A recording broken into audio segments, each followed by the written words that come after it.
Hello again to all my viewers and welcome to another episode of the Global Chatter. Today we'll be looking at New England. New England of the 2024 election, starting with our Empire State of New York. 28 electoral votes. Harris gets 56.4% to Trump's 43.6%. Okay. Now let me see what's wrong. Okay. No worries. A lot of the votes typically come from this region, New York City, while the rural regions here, I think it's rural, get a bit more Donald Trump votes. It was very likely that Harris would win, and she did win, mind you, but she underperformed Biden by 11.4 points. You can see here, only one county shifted blue to red, shifted towards the Democrats in 2024, and that was Yates County by 1.5 points. Lots of counties shifted towards Trump, the heaviest being in the New York City region, the boroughs. You can see Richmond here and Bronx swinging by 21 points. So yes, see here lots of swings in New York City and less swings in rural. This is a bit weird, but at the same time not weird because we've been seeing this replicate everywhere else in the US. But yes, this is a bit of a cause of concern, especially with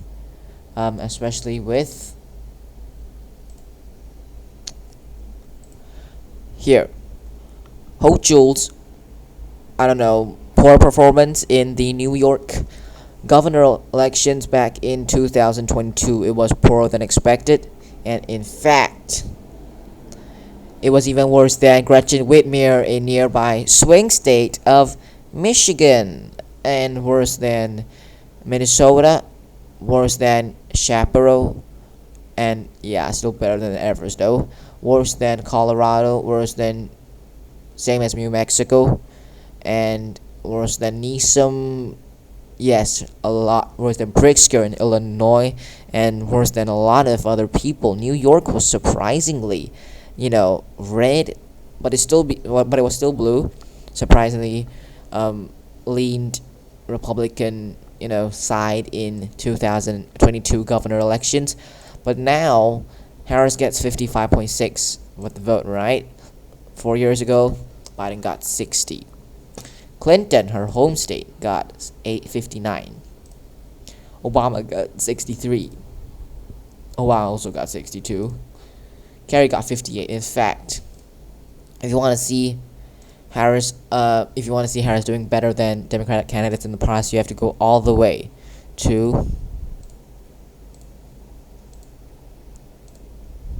1988 to see that, and that was during Michael Dukakis period. So, she overperforms Michael Dukakis by 7.6 points, but she severely underperforms Obama by 15.2 points, so as are lots of other blue states, and underperforms Clinton and Biden. So this is for New York. I think very poor performance for Harris. You can see even in Brooklyn, shift is 11 points, 14 points, 21 points, 9.7 points, everywhere shift except for Tompkins and Yates. A very disastrous night for Democrats here. Very disastrous night, I have to say. Yes, only Yates and this region. I'm going to zoom in for you. This region here. Nassau, Kings, New York, Westchester, and Suffolk all swung towards Trump. It's kind of bad performance because a lot of the Democratic vote is centered here, less Democratic vote centered here. Okay, that's for New York. I'm going to be going a bit quickly here because I don't want, you guys to be bored. And I don't think these are that important, but New Hampshire is a bit interesting though. New Hampshire, more than 95% of the vote is in. Harris wins 50.9 to 48.1. A thinner margin than expected. You can see here the race has been thinner, and has been increasing. But yes, Harris still wins by a 2.8 margin. You want to see what the swing is? That is a swing of 4.6 points towards Trump. But it is still better. Is it still better? It is still better than Clinton's performance by 2.4 points.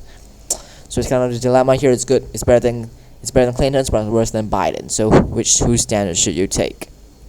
Okay, some counties are not filled in. You can see you're not filled in, not filled in, not filled in. It's kind of, yeah. Some of the counties are not filled in. So yeah, it's a bit weird why the counties are not filled in yet. While New Hampshire has 4 electoral votes here, and not a very big thing unless you count the 2000 election where New Hampshire was very thinly voted for George W. Bush, and a win for Al Gore would have made a win nationwide. Okay, let me see the swings. There are a lot of these counties here, and Dixville was tied. You remember in the morning, 3-3 tie. Okay, so let me show you the 2024. Yeah, these counties, these are actual counties. Those are smaller counties. And you can see here, these are all here. And if I want to compare this to 2020, all 10 counties swung towards Trump. Cheshire and Coos swung a bit more.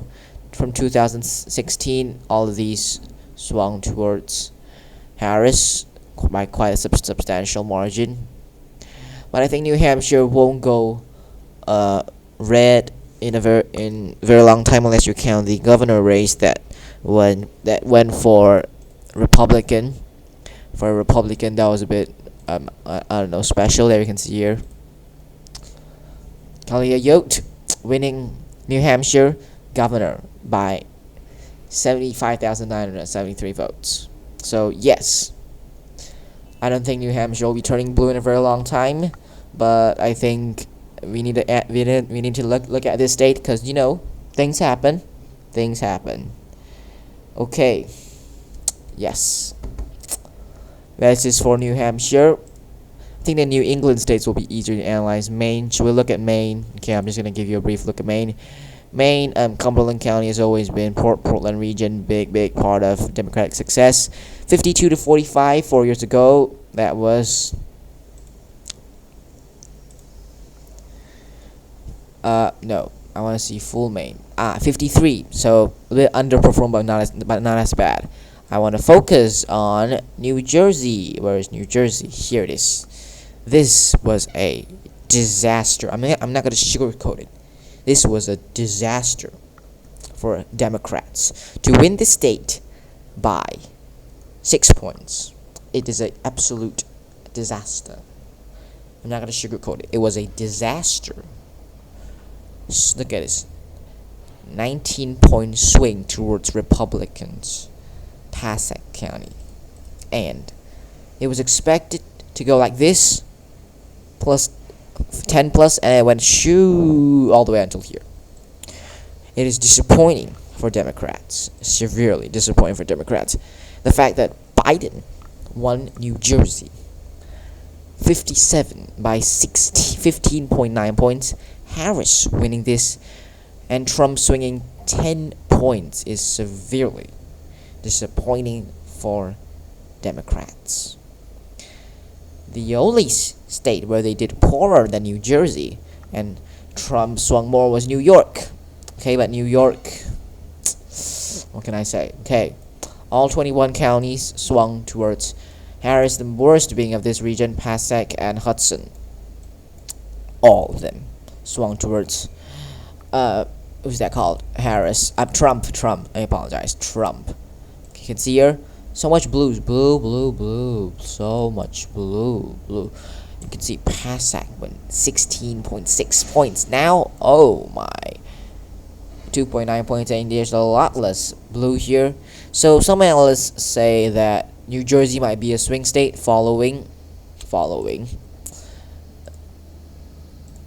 Murphy's worse than expected performance in New Jersey. He only won by 3 points, and by 100,000 votes around there. You can see here that yes, but I think maybe I don't think so. I really don't think so. New Jersey has been voting reliably Democrat for so long, since again 1992 all the way until now. It has not stopped voting Democrat. So I think no, we're not I don't think we'll be seeing a change. But again, this shows how much Harris is underperforming Biden, how much people are frustrated and upset with the Biden administration. There's nothing more explanation than that. People are just unsatisfied, they're unhappy, and they want to vote Harris out. But it's still not enough. Harris still wins New Jersey. Newark here, Essex County. 4 years ago, that was... Where is Essex County? 77. Now it's 72. So lots of underperformance for Harris. Now Connecticut. Connecticut is like this. Connecticut. Here you are, Connecticut. 56 to 42. This took a while for CNN to call it, I think. A lot of blue here, a few reds here. And if you want me to show you a comparison. Okay, Connecticut, 5.5 points to the right. All of the counties swung towards the right again. In 2020, Biden won it by 20 points. Harris wins it by 15 points. Okay, not as bad as the state of New Jersey, but still underperformance. In Stamford, which is in this region, Middlesex, New Haven, Fairfield, Hartford, New London, these were solid for Biden in 2020. 2024, less solid. A lot less solid. But I don't think any counties flipped. Hold on a sec. Let me just see one time. Yep, no counties flipped. Every county remained this way as it was in 2020, but you can see here less lighter blue, lighter shades of blue. And yes, Connecticut, but I don't think Connecticut will be shifting to. It won't. Same as the New Jersey, it has been voting Democrat since 1992. It won't be shifting anytime soon anyways. So, yes, this is it. The end of our 2024 presidential election analysis, and we have ended all 3 parts of this series. Thank you for watching. Please like and subscribe, and I'll see you the next time. Bye bye.